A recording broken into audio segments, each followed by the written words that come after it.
Yet it's not.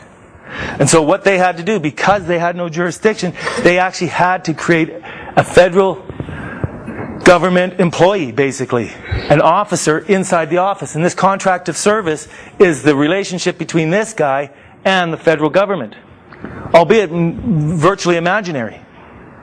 Okay? They stayed awake at night. I mean, believe me, they didn't just wake up and do this. It actually took them to about 1952 to really nail this structure down. Okay?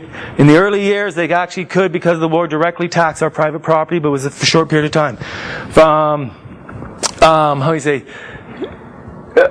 the 1927 Income Tax Act, what they did was they just used direct personification and identified a natural person could represent an entity called a householder. It was very weak and flimsy, and it was attached to some child benefit thing, and so they could trick people to get into it. But it was still very weak, and it only took them until 1952 to really polish up this relationship like this, because they had no authority. And the Supreme Court says you cannot attach statutory conditions to employment contracts. But think about it. If the employment contract was inside their jurisdiction and it was one of their creations, would that be unconstitutional to attach? No, because it becomes a condition of that employment contract. And so really, for the benefit of CPP, income tax is actually a consideration or partial consideration for the officer holding the office.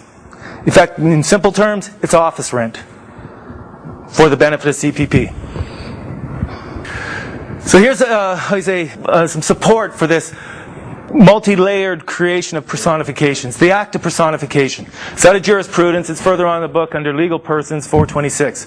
It goes, the law in creating legal persons always does so by personifying some real thing.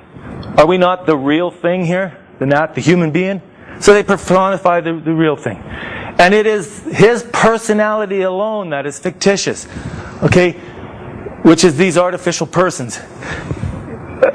You can never be an artificial person because you're a human being. So one offsets the other. But the capacities of the personality in which you're acting can be an artificial person and be therefore subject to the law that created it. Okay, there is indeed no theoretical necessity for this, since the law might, if it so pleased, attribute the quality of personality to a purely imaginary being. Okay? So what they're saying is, this is how in 37 they did it. They always personified something real. And at that time they said there's no theoretical necessity to even personify something real. Because law will allow them to personify something totally imaginary. Which is this guy here, the officer, i.e. synonymous with the taxpayer. Okay? Attribute the quality of personality to a purely imaginary being, and yet attain the ends for which the fictitious extension of personality is devised. Personification, however, conduces so greatly to simplicity of thought and speech that its aid is invariably accepted. What it is, until we become very conscious of this ability of law to allow us to act in different capacities, and really become very aware of when we're doing something, in which capacity are we doing it, not only does it aid in the simplicity of thought and speech, it aids in their ability to economically enslave the citizens of this country. I'm very aware, and a lot of the students that take our course, the goal is to get everybody aware that when you wake up, you know who you are. You're a natural person. And as you go about your day, with conscious thought of which capacity you're acting in. Because I have to stress, there is nothing wrong with acting in different capacities if you know the obligation on it and you're willing to fulfill the obligation. Because that's your free will choice, and no one can judge you for whatever your choice is. But if you're going through life being totally unaware of this complex, convoluted legal creation they're allowed to do, you're doomed. You're the easy pickings. Okay? Like I know, sort of another sidetrack, but I like teaching people in my capacity as a natural person. Why? Because I have the right to freedom of speech. We have the right to association. It is those purest forms of our existence. Even if I was, and I'm not a lawyer, I'm not an accountant, but even if I was, understanding what I know, I'd actually leave those capacities at home and show up in my capacity as a natural person. Why? Because those are the capacities were statutorily created. Okay? As a natural person, you have those purest forms of rights. And as long as you're doing, not causing harm or even threat of harm to person or property, you do have that freedom. So this is this ability, this really multidimensional ability now. Not only can they personify you directly of your free will, they can actually personify imaginary beings out of thin air and get your entity to represent their entity. Now, if you've been doing this, your life, it really gets confusing, doesn't it? Frustrating. How are they getting away with this? On one hand, we have all these great rights that are recognized and guaranteed, but on the other hand, they just keep passing the law and taking more away. Okay? Well, one, property rights aren't in the Charter, and two, you're taking it way too personal. You're looking at what they're doing to you as a human being, when really what they're doing to you is at these entities that you're creating. And so when you look at the mechanism that it took for you to actually represent these, in that lies the answer into what you can do to step out of that, collapse these relationships. So again, here's the yin and yang of benefits. Like I say, understanding this sometimes boils up feelings of frustration. But it'd be wrong to leave anybody with the impression that it's all bad. Because of the logistics of actually for a government to go around and actually directly contract with every individual, it would be logistically impossible. So they use these entities to create it to make the system run smoother. It's only when this ability gets abused to exploit us that it becomes bad. But there's a yin and yang to benefits, and so I thought we'd really need to look at that, because on one hand, no one is obliged to accept a benefit against his consent. So who's in charge?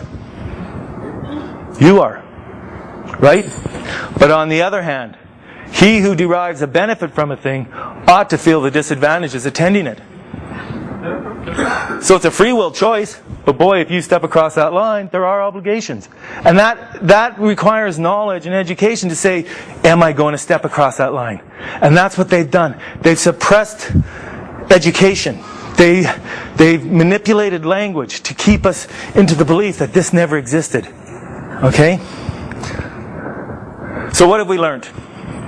This is a real high speed. I hope you've learned something so far. But I think that at least the one thing we might have learned is beware of benefits. There's no such thing as a free lunch. Okay? Oh, he put up a big fight, but I got him in there.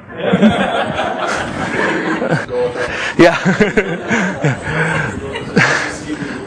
See, the concept of this, when we can accept that, you know, how you say, it's almost a double-edged sword, because what they do is they cause increased hardship on our lives through policy. Therefore, put more pressure on people not being able to sustain their own lives. Therefore, adding the pressure to seek out to the government who took it away in the first place to receive a benefit from them, only to try to get things back to zero. But when we look at it, and actually I sometimes have little courses with my kids, as they're just all early teens, early 20s and stuff. I tell them, I teach them this about benefit programs. Okay? Here's us.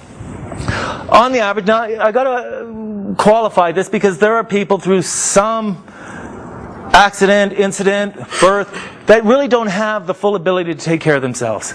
Okay? And that's what the social safety net was designed for. But the vast majority of people in this country have that ability. Okay? But then over time we get convinced, and you know, we can go through life. I flash back to our upbringing. My parents weren't rocket scientists. They were workers like I was, you know, but life went on. We enjoyed life. We had food, we had a roof, right? Had toys at Christmas is what I remember. Okay? But what they do is we get a government, after they squeeze us so tight, step forward and say, don't worry, we'll take care of you. Now think about it. You've already been squeezed, and now you're willing to pay someone else to take care of you? Guess what their first thought is? To take care of themselves. You're the last one on their list. And if you want to really explore the simplicity and scope of this, is examine the evolution of the Unemployment Insurance Act. Remember when it came in? 1940. So there's a lot of people, okay.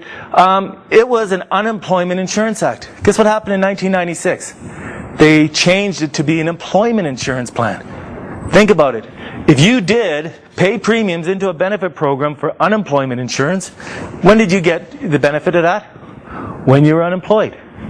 But now if you're paying premiums into an employment insurance plan, what are you actually paying for? For this person here to ensure that you stay employed.